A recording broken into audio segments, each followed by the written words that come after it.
विशाल प्रताप सिंह हमारे सहयोगी जुड़े हुए हैं लखनऊ से ही। लखनऊ में बड़ी गहमा गहमी है विशाल। वैसे तो फोर्सेस भी इस वक्त कुछ बताने से बच रहे हैं और कितने टाइट लिप्ड हैं जितने भी भारतीय जनता पार्टी के विजयी विधायक हैं, ये भी हम देख रहे हैं, लेकिन फिर भी आपके सूत्र क्या बता रहे हैं? देखिए मीनाक्षी, जो सूत्र हैं वो निश्चित तौर पर इस समय जानकारी तो दे रहे हैं, लेकिन बहुत ज्यादा दबी हुई जबान में। जो हमारे पास छन छन की जानकारी आ रही है वो यही है कि इस बार कैबिनेट मंत्री कितने होंगे इसको लेकर के स्थिति बहुत ज्यादा साफ नहीं है, लेकिन 45 से 46 मिनिस्टर्स इस बार हो सकते हैं और महिलाओं को प्रतिनिधित्व इस बार मिल सकता है, जिनकी संख्या लगभग आधा दर्जन बताई जा रही है। उसमें युवा भी होंगे, उसमें जो हाईली क्वालिफाइड प्रोफेशनल्स होते हैं उनको भी रखा जाएगा। साथ ही साथ जो पिछली बार का फॉर्मूला था 2 डिप्टी सीएम का, वो बिल्कुल साफ हो चुका है कि इस बार भी फॉर्मूला वही अपनाया जाएगा, 2 डिप्टी सीएम होंगे और करीब करीब नाम भी वही होंगे, ऐसा हमारे जो सोर्सेज हैं वो हमको इशारा कर रहे हैं। लेकिन आपको मैं लोकभवन की ताजा तस्वीरें दिखाना चाहूंगा, जहां हलचल इस समय थोड़ी बढ़ गई है, क्योंकि जो गृह मंत्री अमित शाह हैं उनका आने का जो कार्यक्रम है वो किसी भी समय यहां आ सकते हैं। देखिए आप सामने जितने भी प्रशासनिक अधिकारी हैं वो यहां पर मौजूद हैं। राधा मोहन सिंह यहां पर मौजूद हैं, लखनऊ के डीएम मौजूद हैं, यहाँ पे लखनऊ के कमिश्नर मौजूद हैं, एसीएस होम अवनीश अवस्थी यहां पर मौजूद हैं। सभी इंतजार कर रहे हैं कि किस वक्त यहां पर आगमन होगा गृह मंत्री अमित शाह का, जो कि उत्तर प्रदेश के इस चुनाव के पर्यवेक्षक भी हैं। उनके साथ मौजूद होंगे रघुवर दास, जो कि अंदर जाएंगे, जो कि विधानमंडल दल की बैठक होगी, विधायक दल की बैठक होगी और उसमें एक औपचारिकता निभाई जाएगी योगी आदित्यनाथ को अपना नेता चुन करके। तो निश्चित तौर पर सबको इंतजार है लोक भवन में शुरू होने वाली इस बैठक का, लेकिन चूंकि यहाँ हलचल बढ़ गई है, अधिकारियों को मूवमेंट तेज हो गया है, जैसे कोई और नई तस्वीर आएगी हम विशाल तुरंत आपके पास पहुंचेंगे। शिवम त्यागी और सीपी राय जी भी हमारे साथ मौजूद हैं। शिवम, देखिए लगातार चर्चा ये चलती रही कि पिछली मर्तबा ये जो चुनाव था वो नरेंद्र मोदी के चेहरे पर लड़ा गया था, इस बार योगी आदित्यनाथ के चेहरे पर ये चुनाव लड़ा गया और बीजेपी ने जीत हासिल भी की। लेकिन इस बार जिम्मेदारियां भी और चुनौतियां भी इस सरकार के लिए और बड़ी हो गई हैं।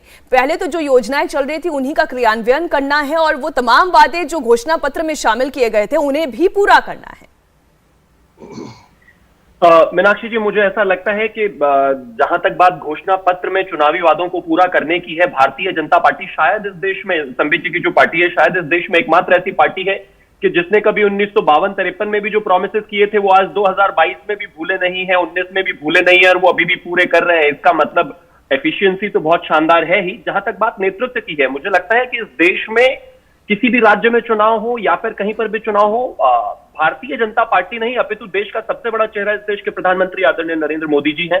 हाँ, आदरणीय योगी आदित्यनाथ जी की भी अपनी एक छवि रही है और जिस तरीके से उनका लॉ एंड ऑर्डर और प्रदेश को चलाना रहा है वो काबिल तारीफ और शानदार रहा है। लेकिन जहां तक बात योजनाओं के क्रियान्वयन की है, मेरा मानना है कि बहुत शानदार तरीके से हुआ। चाहे उसमें आप प्रधानमंत्री आवास योजना को लेकर कहें, 14 से 17 के बीच में जब जिस तरीके से अखिलेश यादव रहे, 18,000 मकान उनको बनाने थे, मेरा ख्याल 18 भी उन्होंने नहीं बनाए थे, 2 करोड़ 60 लाख टॉयलेट्स बनाने थे, उसमें से भी कुछ नहीं किया था। तो मेरा मानना है कि योगी आदित्यनाथ जी की सरकार को जो मैंडेट मिला है वो उनके काम पर, केंद्र की तमाम योजनाओं पर और प्रधानमंत्री जी के विजन पर। हाँ, आने वाले 5 साल में मुझे इतना जरूर लगता है कि समाजवादी पार्टी और भारतीय जनता पार्टी की सरकार के बीच शायद गैप इस बार इतना ज्यादा हो जाएगा और खास तौर पर भारतीय जनता पार्टी के पास अगले 5 साल में शायद जनता के लिए करने के इतने काम होंगे और शायद इंफ्रास्ट्रक्चर से लेकर, सुरक्षा से लेकर, शिक्षा से लेकर तमाम वो चीजों में इतना विकास और उत्तर प्रदेश को उस स्तर तक लेकर जा चुके होंगे कि शायद कंपीट करना मुझे लगता है 2027 में संभव नहीं हो पाएगा। और ये गैप दो जो काम है उनमें से एक काम जो बहुत मुझे महत्वपूर्ण लगता है, मैं पहले उसका जिक्र कर दूं फिर दूसरे की बात करूंगी। वो मुझे सीपी राय जी ये लगता है कि जो जनसंख्या नियंत्रण का मात्र एक ड्राफ्ट है, जो एक बिल है जो चर्चा में आया वो चला गया, वो इस बार क्रियान्वित हो जाए। क्या उत्तर प्रदेश में ये संभव होगा आपको लगता है? मीनाक्षी, पहली बात तो जनसंख्या नियंत्रण संबंधी जो बिल आएगा वो भारत की संसद में आएगा, उसका उत्तर प्रदेश के मतलब नहीं है। नया कानून होगा और वो संसद को लाना होगा। नई सरकार बन रही है, उसको हमारी तरफ से बधाई। दोबारा जीत के आए हैं, यद्यपि काफी सीटें हारे हैं पुराने के मुकाबले में, लेकिन फिर भी विजय प्राप्त किया, बहुमत प्राप्त किया, उसके उनको बधाई। और आज औपचारिक तौर पर योगी आदित्यनाथ जी दोबारा मुख्यमंत्री चुन लिए जाएंगे, अपने नेता चुन लिए जाएंगे। प्रक्रिया सिर्फ ये होती है कि नेता चुनने के बाद ये राजभवन जाएंगे और अपना सरकार बनाने का दावा पेश करेंगे। उसके बाद राज्यपाल के यहाँ से इनको निमंत्रण दिया जाएगा सरकार बनाने के लिए और अपने मंत्रिमंडल के गठन के लिए।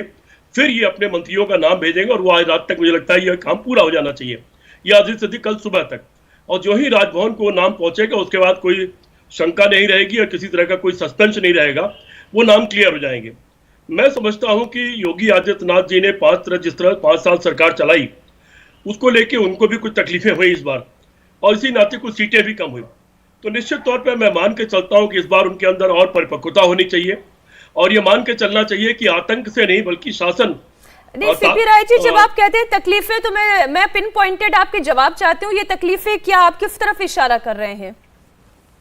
मैं सिर्फ ये कह रहा था कि पिछली बार के मुकाबले इस बार सीटें कम हुई हैं, ये विचारणीय विषय है, तो उसको निश्चित तौर पर भारतीय जनता पार्टी विचार करेगी और उन कमजोरियों, उन कमियों को अपने दूर करने की कोशिश करेगी जिसके नाते इतनी सीटें कम हुई हैं। और मैं मान के चलता हूं कि योगी आदित्यनाथ जी को भी पूरा अनुभव हो चुका है और उनको दिखा है कि किस तरह चुनाव बहुत मुश्किल दौर में गुजरा और पूरी भारत की सरकार को, मोदी जी के नेतृत्व में उनके पूरे नेटवर्क को लगना पड़ा इस जीत के लिए, तब ये जीत हासिल हो पाई।